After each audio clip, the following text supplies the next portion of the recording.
How's it going, guys? So today I'm going to be repairing the driver's side A-pillar trim.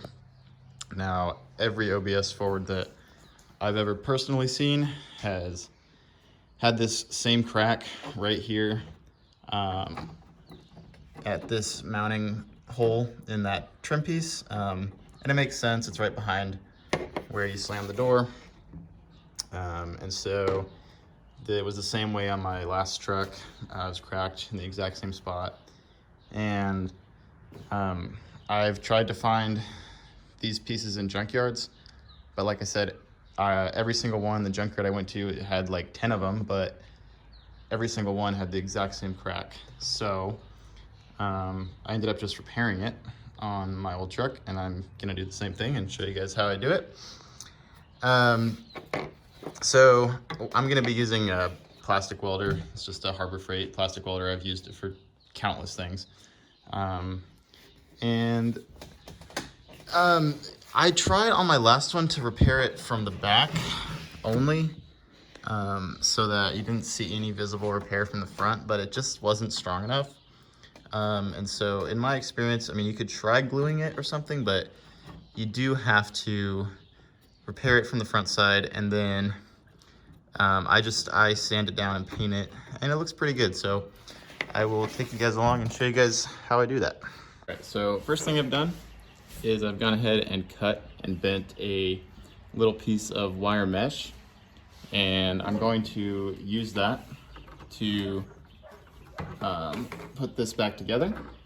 So it's just going to wrap around the front just like that, and then I'm going to use the plastic welder to melt this in there.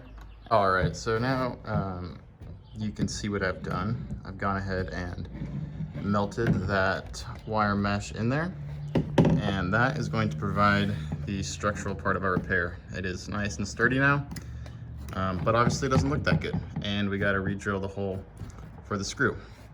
All right, guys, so I re-drilled the hole, and I trimmed off the excess, and I used some files to get that flush. And so now what I'm gonna do is I'm going to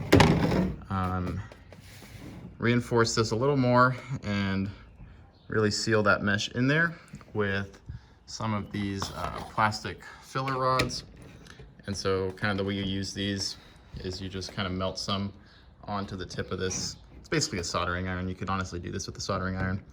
But just want to melt some plastic and then just kind of smear that on top. We're gonna get this as flush as possible, as smooth as possible with that, and then I will follow it up with some sandpaper. All right, the plastic filler is done. So you can see what that looks like. The wire mesh is now totally submerged, not exposed at all. All right, so it's all sanded down. Looks pretty good. So I used a file to reshape as best I could, and then I went with some 120 grit, and then followed that up finally with some 220 grit. All right, so I've got that trim piece just hanging in a tree. I'm gonna go ahead and paint it, and I just went to Home Depot and I brought a piece of trim with me and just tried to match the closest spray paint I could find. That's what I did with my other truck too. It was blue interior, and I found a blue that was pretty close enough. And for this truck, I'm gonna be using granite gray satin Rust-Oleum. And yeah, I found the best way to do this is to not tape it off, because then you get a harsh tape line. So I'm just gonna spray and not paint the whole thing. I'm just gonna keep it concentrated down there, but without taping it, it'll kind of blend itself into the rest of it nicely. I'm just gonna do a few coats of that, and then we'll be good to go. All right, guys, it's the next day. That paint's all dry, and I've got this installed back in the truck. And you can see that is the finished product. That's what it's gonna look like. And I think it looks pretty damn good. That gray is almost a perfect match. And obviously you do lose a little bit of texture, but it holds it in there nice and sturdy. and I think it looks a hell of a lot better than that bottom piece just being broken off and this top piece flopping around. So there you go. As always, hope this video was helpful. Feel free to ask questions in the comments, and thanks for watching.